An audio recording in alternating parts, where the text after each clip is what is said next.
Hi friends, welcome back to my channel Sneha Anil Kannada vlogs YouTube channel. I hope ನೀವೆಲ್ಲ ಚೆನ್ನಾಗಿದ್ದೀರಾ ಅಂದ್ಕೊಂಡಿದ್ದೀನಿ. ನಾನು ಕೂಡ ಚೆನ್ನಾಗಿದ್ದೀನಿ.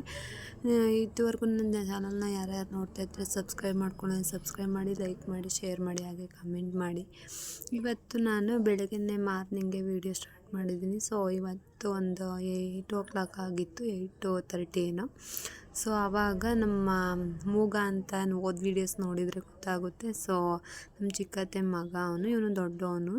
ಇವನು ಇವತ್ತು ಚಿನ್ಕುರುಳಿ. ಸೊ ಅವ್ನಿಗೆ ಮಾತು ಬರಲ್ಲ, ಮೂಗು ಮತ್ತು ಕಿವಿನೂ ಕೇಳಿಸಲ್ಲ. ಸೊ ನಾವು ಚಿನ್ಕುರುಳಿಗೆ ಅವನ್ನ ಸೇರಿಸಿದ್ದೀವಿ, ಹಾಸನ ಸೈಡ್ ಇರೋ ಸ್ಕೂಲ್ಗೆ. ಸೊ ಅವನಿವತ್ತು ಹೋಗ್ತಾ ಇದ್ದಾನೆ, ರಜೆ ಎಲ್ಲ ಮುಗಿಸ್ಕೊಂಡು. ಸೊ ಹೋಗುವಾಗ ಇಲ್ಲ ನನ್ನ ಪಾಪನ ನೋಡಬೇಕು ಅಂತ ಅಂದ್ಬಿಟ್ಟು ನಾನು ಮಾತಾಡ್ಸ್ಕೊಬರ್ತೀನಿ ಅಂದ್ಬಿಟ್ಟು ಸೈಕಲ್ ತೊಗೊಂಡು ಇಬ್ಬರು ಬೆಳ್ಳೂರಿಂದ ಮನೆಯೊಳಗೆ ಬಂದಿದ್ದಾರೆ. ಸೊ ಬಂದಿರಬೇಕಾದ್ರೆ ಆಟ ಆಡಿಸ್ತಾಯಿದ್ರು. ಆದರೂ ಅವನಿಗೆ ಜಾಸ್ತಿ ಇಲ್ಲೇ ಹೋಗ್ಬಿಟ್ಟಿದ್ನಲ್ಲ. ಸೊ ಇವಾಗ ಸ್ಕೂಲ್ ಸ್ಟಾರ್ಟ್ ಆಗಿದೆ, ಹೋಗಬೇಕು, ಹಾಲಿಡೇಸ್ ಎಲ್ಲ ಮುಗೀತು. ಸೊ ಹೋಗಬೇಕು, ಬಟ್ ಆದರೆ ಅವ್ನಿಗೆ ಇಷ್ಟ ಇಲ್ಲ. ಯಾಕಂದರೆ ಇಲ್ಲಿ ಹೋಗ್ಬಿಟ್ಟಿದ್ದಾನಲ್ಲ, 1-2 months ಆಯ್ತು ಇಲ್ಲಿಗೆ ಬಂದು ಅವನು ಮುಗಿಸ್ಕೊಂಡು. ಸೊ ಇಲ್ಲೇ ಇರೋಕ್ಕೆ ಆಸೆ ಅವನಿಗೆ. ಸೊ ಅದಕ್ಕೆ ಇಲ್ಲಿಗೆ ಬಂದಿದ್ದಾನೆ, ನೋಡ್ಕೊಂಡು ಹೋಗ್ತೀನಿ ಅಂತ ಅಳ್ತಾ ಇದ್ದಾನೆ. ಜೊತೆಯಲ್ಲಿ ನಾವೇನಾರ ಹೋಗು ಅಂತಂದರೆ ಅಳ್ತಾ ಇದ್ದಾನೆ. ನೋಡಬೇಕು ಇವತ್ತು ಹಿಂಗೆ ಹೋಗುತ್ತೋ ಡೇ ಗೊತ್ತಿಲ್ಲ. ಸೊ ವಿಡಿಯೋ ಸ್ಟಾರ್ಟ್ ಮಾಡಿದೆ. ಅವ್ನು ಬಂದಿದ್ನಲ್ಲ, ಹಾಗೆ ಆಸೆಯಿಂದ ಪ್ರೀತಿಯಿಂದ ಬಂತು. ನಮ್ಮಂದರೆ ತುಂಬ ಇಷ್ಟ ಅವನಿಗೆ. ನಾನು ಮದುವೆಯಾಗಿ ಬಂದಾಗ ನನ್ನ ಜೊತೆ ಮಾತು ಕೂಡ ಆಡ್ತಾ ಇರಲಿಲ್ಲ. ಅವನು ಮೂಗು ಭಾಷೆಯಲ್ಲೇ ಮಾತಾಡ್ತಾನೆ. ಬಟ್ ವೆರಿ ಟ್ಯಾಲೆಂಟೆಡ್ ಅಂತ ಹೇಳ್ಬೋದು. ತುಂಬ ಚುರುಕಾಗೂ ಇದ್ದಾನೆ. ದೇವರು ಒಂದು ಏನೋ ಕಿತ್ಕೊಂಡ್ರೆ ಒಂದನ್ನು ಫಾಸ್ಟಾಗಿ ಕೊಟ್ಟಿರ್ತಾರೆ ಅಂತ ಹೇಳ್ಬೋದಲ್ವೇ, ಆ ಥರ ಫಾಸ್ಟಾಗಿ ಇದ್ದಾನೆ ಅವನು ಕೂಡ. ಸೊ ಎಲ್ಲ ಆಟ ಆಡಿಸ್ತಾ ಇದ್ದರು. ಇವಾಗ ಹೋಗೋಕ್ಕೆ ಹೊರಡು ಲೇಟ್ ಆಗುತ್ತೆ ಅಂದ್ಬಿಟ್ಟು ಕಳಿಸ್ತಾ ಇದ್ದೀವಿ. ಸೊ ಅವನು ಹೋಯ್ತೀನಿ ಅಂದ್ಬಿಟ್ಟು ಹೋಯ್ತವನೆ, ಬಟ್ ಇಷ್ಟ ಇಲ್ಲ ಹೋಗೋಕ್ಕೆ, ಅಳ್ತವನೆ. ಸೊ ಹೋಗು, ಅಲ್ಲೋಗಿ ಸ್ನಾನ ಮಾಡೋಗು, ನಾವು ಕೂಡ ಬರ್ತೀವಿ ಆಮೇಲೆ ನೀನು ಹೋಗುವಾಗ ಅಂತ ಅಂದ್ಬಿಟ್ಟು ಕಳಿಸ್ತು. ಸೊ ಅವನು ಸೈಕಲ್ ಹತ್ತಕ್ಕೆ ಹಿಂದೆ ಮುಂದೆ ನೋಡ್ತಾ ಹೆಂಗೋ ಹೊರಡ್ತಾ ಇದ್ದಾನೆ. ಆದರೂ ನಮ್ಮ ಜೊತೆ ಇದ್ನಲ್ವ, ಅವನಿಗೂ ಕೂಡ ಬೇಜಾರು. ಏನು ಮಾಡೋಕ್ಕಾಗಲ್ಲ, ಹೋಗಲೇಬೇಕು, ಓದಲೇಬೇಕು. ನನ್ನಿಂದನೇ ಸೇರಿಸಿದ್ದು. ಯಾರಿಗೂ ಇಷ್ಟ ಇಲ್ಲ ಹೊರಗಡೆ ಸೇರ್ಸೋಕ್ಕೆ. ಬಟ್ ಆದರೆ ಅವ್ನು ಮೂಗ ಆಗಿರೋದ್ರಿಂದ ಇಲ್ಲಿ ಎಜುಕೇಷನ್ ಅವ್ನಿಗೆ ಅರ್ಥ ಆಗಲ್ಲ. ಸೊ ಅವನ ಭಾಷೆಯಲ್ಲಿ ಅಲ್ಲಿ ಎಜುಕೇಷನ್ ಚೆನ್ನಾಗಿ ಮಾಡ್ತಾರೆ. ಚಿನ್ಕುರುಳಿ ಮೇಡಮ್ಗಳು ಅಷ್ಟೇ ಚೆನ್ನಾಗಿ ರೆಸ್ಪಾನ್ಸ್ ಮಾಡ್ತಾರೆ. ಸೊ ಇವಾಗ ಹೊರಡ್ತಾ ಇದ್ದಾನೆ. ನಾವು ಕೂಡ ಟಾಟಾ ಮಾಡ್ತಾಯಿದ್ದೋ, ಹೋಗಿದ್ದು ಬರೋಗು ಅಂತ. ನಾವು ಬರ್ತೀವಿ ಊರಿಗೆ, ನೀವು ಹೋಗಿ ಸ್ನಾನ ಮಾಡು ಅಂದ್ಬಿಟ್ಟು ಕಳಿಸ್ತು. ಹಾಗೆ ನಮ್ಮಪ್ಪ ಹಾಡಿಗೆ ಸ್ವಲ್ಪ ಕೆಮ್ಮಲಾಗಿತ್ತಲ್ವ, ಸೊ ಅದಕ್ಕೆ ಹಿಟ್ಟಲ್ಲಿ ಗುಳಿಗೆ ತಂದಿತ್ತು ಇದರಿಂದ, ಮೆಡಿಕಲಿಂದ. ಸೊ ಅದನ್ನು ನುಂಗಿಸ್ತಾ ಇದ್ದಾರೆ. ಸೊ ಆಮೇಲೆ ನಾವು ಬೆಳ್ಳೂರಿಗೆ ಬಂದು ವೀಡಿಯೋ ಮಾಡ್ಕೊಳಕ್ಕಾಗಿಲ್ಲ. ಬಂದಮೇಲೆ ಮೇಡಮು ಫೋನ್ ಮಾಡಿದ್ರಂತೆ. ಅವರು ಇಲ್ಲ ಬೇಡ ಬರಬೇಡಿ, ಆಯಿತು ಅಳ್ತವನೆ, ನಾಳೆನೇ ಬನ್ನಿ ಕರ್ಕೊಂಡು, ಅಳಿಸ್ಬೇಡಿ ಅಂದ್ಬಿಟ್ಟು ಕಟ್ ಮಾಡೋದಂದ್ರೆ. ಸೊ ನಾಳೆ ಹೋಗ್ತಾನೆ ಅಂದ್ಬಿಟ್ಟು ಆಯ್ತು ಇವತ್ತು ಚಿಕನ್ ತಂದುಬಿಡೋಣ ಅಂತ ಚಿಕನ್ ತಂದಿದ್ರು, ಒಂದು 4 kg ಅಷ್ಟು. ಸೊ ಇವಾಗ ಮಸಾಲೆ ರೆಡಿ ಮಾಡ್ಕೊಳ್ತೆ. ಬರುವಾಗ ನಾನು ವೀಡಿಯೋ ಮಾಡ್ಕೊಳಕ್ಕಾಗಿಲ್ಲ. ಚಕ್ಕೆ ಎಲ್ಲನ ಹಾಕ್ಕೊಂಡು ನಮ್ಮ ಅಜ್ಜಿ ರೆಡಿ ಮಾಡ್ಕೊಳ್ತಾ ಇದ್ದೆ. ಸೊ ಆದರೂ ಅವ್ನಿಗೆ ಹೋಗೋಕ್ಕೆ ಇಷ್ಟ ಇಲ್ಲ. ಏನು ಮಾಡೋಕ್ಕಾಗಲ್ಲ, ಓದಲೇಬೇಕಲ್ವ, ಮಕ್ಕಳು ಅಂದಮೇಲೆ ಮನೇಲಿ ಇರೋಕ್ಕಾಗಲ್ಲ. ಸೊ ಆಮೇಲೆ ಚಕ್ಕೆ ಹಾಕ್ಕೊಂಡು ಗಸಗಸೆ ಹಾಕ್ಕೊಳ್ತೆ.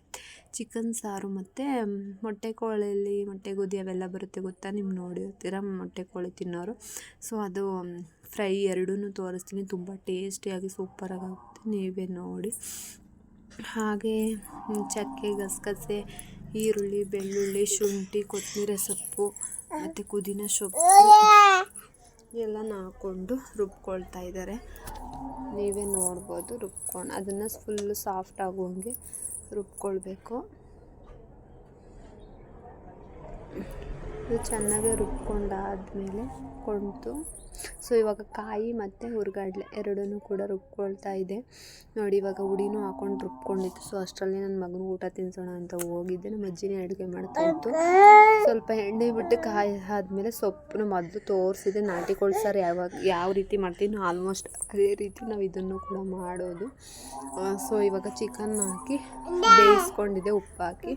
ಸೊ ನಾನಿವಾಗ ಇದಕ್ಕೆ ಸ್ವಲ್ಪ ಸ್ಮೆಲ್ಲೆಲ್ಲ ಹೋಗಲಿ ಅಂತ ಒಂದು 1 ಟೀ ಸ್ಪೂನ್ ಅಷ್ಟು ಅರಿಶಿನ ಹಾಕ್ಕೊಂಡು ಮಿಕ್ಸ್ ಕೊಡ್ತೀನಿ.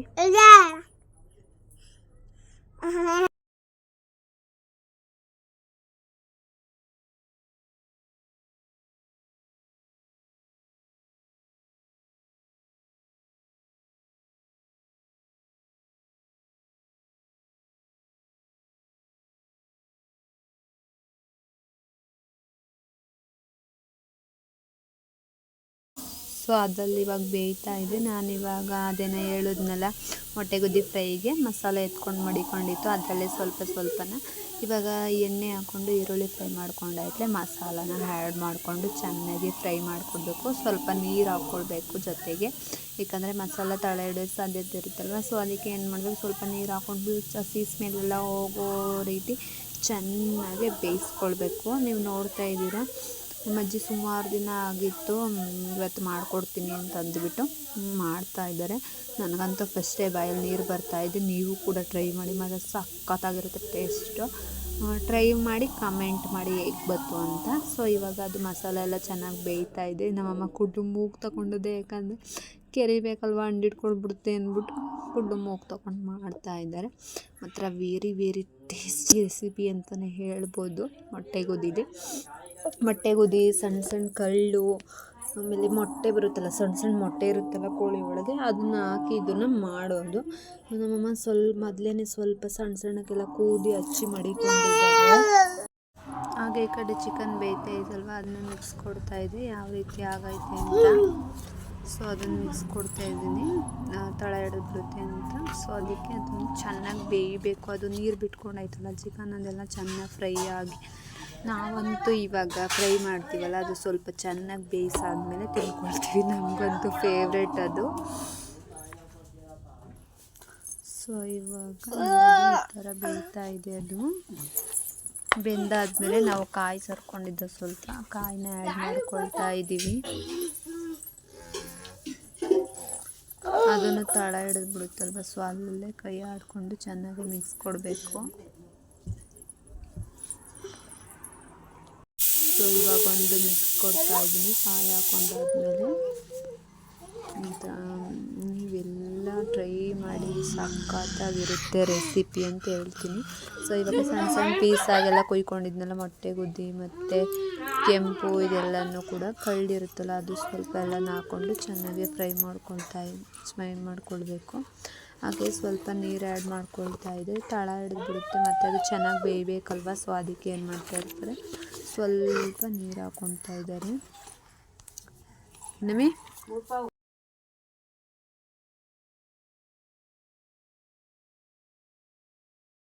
ಸೊ ಇವಾಗ ನೋಡ್ತಾ ಇರ್ಬೋದು, ಸ್ವಲ್ಪ ನೀರು ಹಾಕ್ಕೊಂಡು ಉಪ್ಪು ಹಾಕ್ಕೊಂಡು ಬೇಯಿಸ್ಕೊಳ್ತಾ ಇದೆ.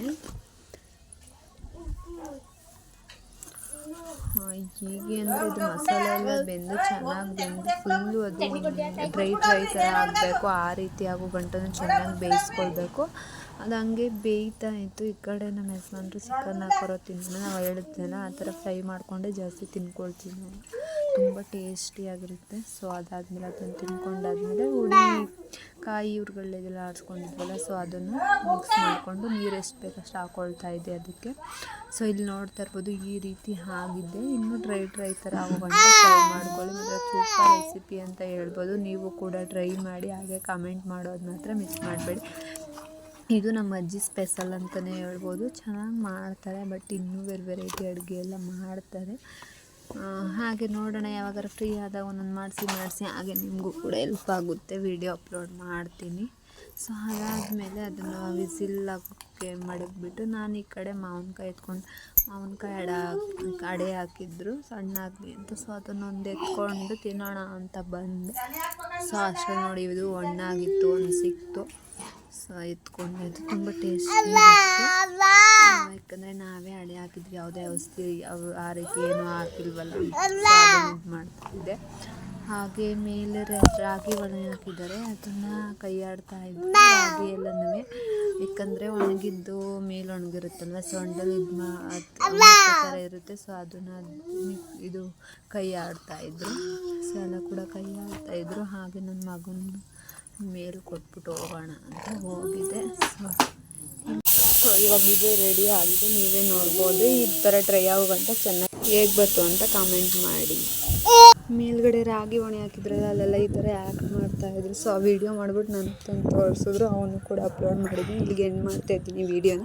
ಪ್ಲೀಸ್ ವಿಡಿಯೋ ಚೆನ್ನಾಗಿದ್ರೆ ಲೈಕ್ ಮಾಡಿ, ಹಾಗೆ ಸಬ್ಸ್ಕ್ರೈಬ್ ಮಾಡೋದು ಮರಿಬೇಡಿ ಅಂತ ಹೇಳ್ತಾ ಇಲ್ಲಿಗೆ ಈ ವ್ಲಾಗ್ನ ಎಂಡ್ ಮಾಡ್ತಾಯಿದ್ದೀನಿ. ನೆಕ್ಸ್ಟ್ ವ್ಲಾಗ್ಲೇ ವೆಯ್ಟ್ ಮಾಡಿ.